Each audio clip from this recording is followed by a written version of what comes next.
Hello, I'm Ignatius and I am a teacher by profession, a teacher of economics.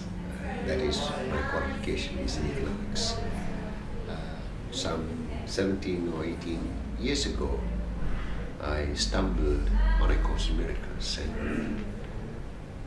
and I have come to study it, learn it, understand it, and I'm still learning it. And I think it's a lifetime pursuit. It cannot be read like a novel and put aside. It changes your whole life. So I teach the Course in Miracles here in Hong Kong.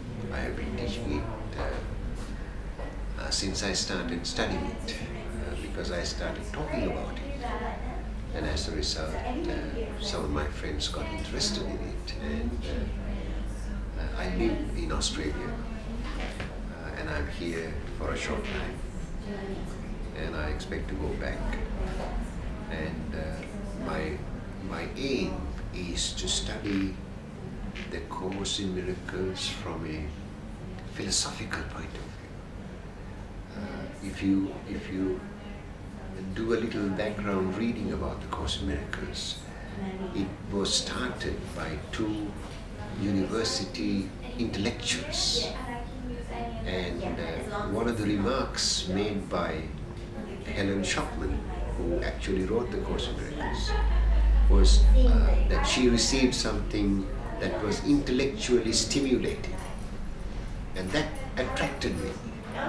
And I started studying philosophy, and I'm now doing a PhD on what is the difference between the mind and the brain. Do we use our brains or do we use the mind? Where is this thing called the mind? We know where the brain is. The brain is located in your skull. But where is your mind?